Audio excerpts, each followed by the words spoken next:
Biraz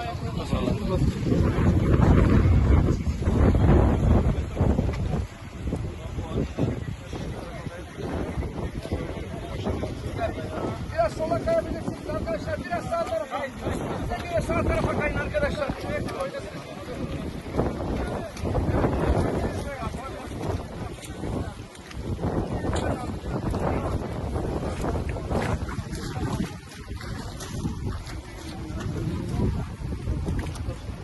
Komutanım geriye gelebilecek mi? Ali komutanım. Arkadaşlar.